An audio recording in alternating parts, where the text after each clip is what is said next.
अच्छा, ज्योतिष के अंदर 60-70% रेमेडी का पोर्शन है। हाँ। और 30% है गणना।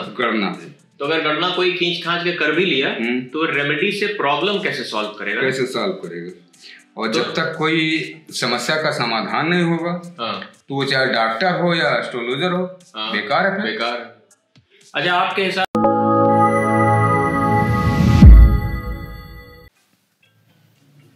ये कुंडली है, ये है मेंबर ऑफ पार्लियामेंट है सुधांशु त्रिवेदी। अच्छा अच्छा। और ये बहुत अच्छे प्रवक्ता भी हैं। तो हमारे पास बहुत सारे मैसेजेस पड़े हुए थे। एक तो इधर क्या हुआ, हम लोग बहुत दिन से जो है कोई कुंडली की वीडियो नहीं डाले थे, तो हमारे पास मैसेजेस बहुत सारे पड़े थे कि अब कोई एक आधी वीडियो तो डालिए, चाहे महीने में एक ही बार डालिए। तो हम सोचे कि जो है कुछ लोग। सुधांशु त्रिवेदी ये भारतीय जनता पार्टी के MP है ना। तो सुधांशु त्रिवेदी की जन्म कुंडली कुंभ लग्न है और वृषभ राशि है। सबसे पहले आयु की गणना करते हैं। लग्नेश शनि है द्विष भाव में, अष्टमेश का बुध है स्थिर में, दीर्घ हो गई। लग्न स्थिर में है, चंद्रमा स्थिर में है, यह अल्प हो गई। शनि द्विष भाव में है, चंद्रमा स्थिर में है, ये दीर्घ। आयु तो ठीक है।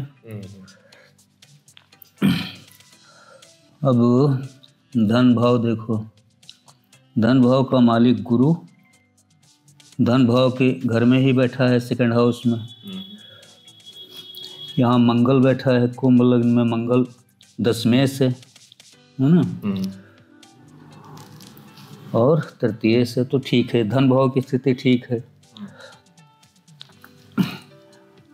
पत्नी भाव देखो, पत्नी भाव का मालिक सूर्य यहाँ चौथे घर में बैठा है।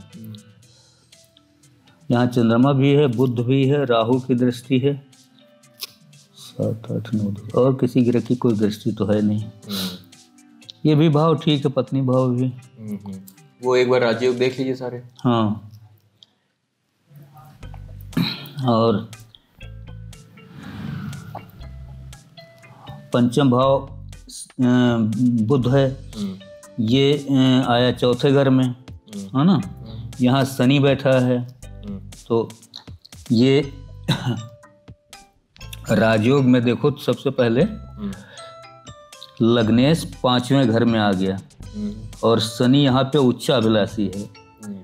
तुला इसकी उच्च राशि है, उससे 4 राशि पीछे मिथुन में बैठा है। एक तो राजयोग ये बनेगा शनि का। दूसरा राजयोग बुध यहाँ चौथे घर में बैठा है। बुध भी यहाँ उच्चाभिलाषी है, कन्या इसकी उच्च राशि है, वृषभ में बैठा है 4 राशि पीछे। ठीक है, तो ये 2 राजयोग तो ये हो गए। भाग्येश का शुक्र चौथे घर में आ गया, शुक्र यहाँ नीचाभिलाषी है, कन्या इसकी नीच राशि है, तो ये तो यहाँ कोई राजयोग नहीं बनाएगा। चौथी राशि में है शुक्र। हाँ, शुक्र कर्क राशि में है, और शुक्र की कन्या नीच राशि है, तो ये नीचाभिलाषी हो गया, तो ये यहाँ कोई राजयोग नहीं बनाएगा क्योंकि छठे घर में आ गया। चौथे घर का मालिक शुक्र भी छठे घर में है, तो चौथे घर से भी कोई राजयोग नहीं बन रहा। 7वें घर का मालिक सूर्य यहाँ आ गया, ये केंद्र का केंद्र में ही है, तो ये भी कोई राजयोग नहीं बनाएगा। और सूर्य यहाँ पे नीचाभिलाषी है, चूंकि तुला इसकी नीच राशि है, 5 राशि पीछे वृषभ में बैठा है। मंगल दशमेश है, दशमेश का मालिक धन भाव में बैठा है, और ये भी नीचाभिलाषी है, कर्क इसकी नीच राशि है, और 5 राशि पीछे मीन में बैठा है, तो ये भी कोई राजयोग नहीं। तो 2 राजयोग इसमें है सबसे बड़े। एक लग्नेश 5वें घर में उच्चाभिलाषी, पंचमेश चौथे घर में उच्चाभिलाषी, 2 ये राजयोग हो गए। धन भाव की स्थिति देखो, धन भाव का मालिक गुरु अपने ही घर में बैठा है, इसलिए धन भाव की स्थिति ठीक है। पत्नी भाव का मालिक सूर्य इनका चौथे घर में बैठा है तो नीचाभिलाषी, लेकिन ये ठीक है यहाँ पे। और संतान भाव का मालिक बुध यहाँ राजयोग बना रहा है, इसलिए संतान भी ठीक है। करियर करियर का मालिक इनका गुरु मंगल साथ में बैठा है यहाँ पे धन भाव में, और तो करियर की स्थिति भी ठीक है।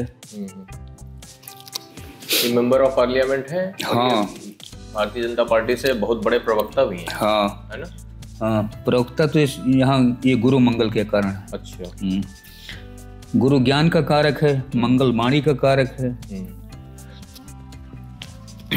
उसी वजह से। हाँ, तो ये मंगल वाणी भी जो है, बुद्ध वाला राजयोग है चौथे पराक्रम भी है। चौथे भाव में जो बुद्ध का राजयोग है, हाँ, ये राहु से कटेगा ना ही राहु से। अब ये चौथे पंचम घर का मालिक यहाँ आ गया तो ये राजयोग कहाँ राजयोग नहीं कटेगा। ये केवल राहु यहाँ पे एक चीज का नुकसान करेगा। क्या? राहु चंद्रमा को चंद्रमा उच्च का बैठा है, ठीक है, तो चंद्रमा को मन को तो उतनी हानि नहीं पहुंचा पाएगा।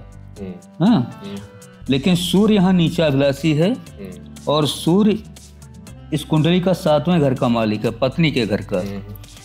तो पत्नी की पीड़ा हो सकती है।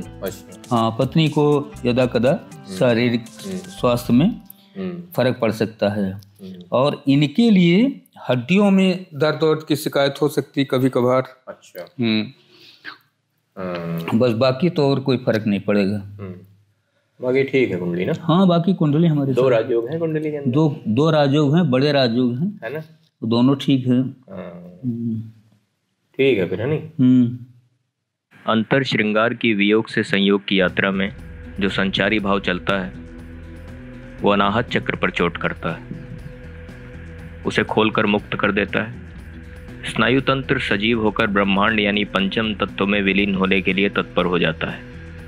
जिस शरीर में यह प्रक्रिया घटित होती है वो तत्काल अशरीरी हो जाता है। जो शरीर इस शरीर को देखता है वो शरीर अशरीरी की यात्रा में जाने को उमड़ने लगता है।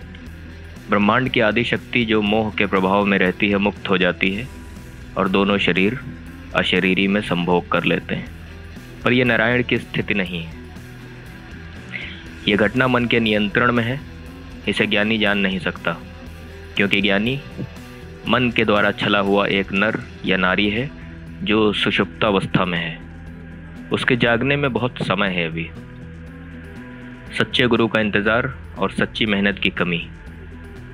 सच्चा गुरु यदि मिल भी चुका हो फिर भी सच्ची मेहनत की कमी। गुरु सिर्फ चाबी देता है, अगर ताला खोलने की यादें अब चेतन में न पड़ी हूं तो चाबी एक खिलौना मात्र है। खेलो और छोड़ दो। भटको इस ब्रह्मांड में, यही तुम्हारी नियति है। भटको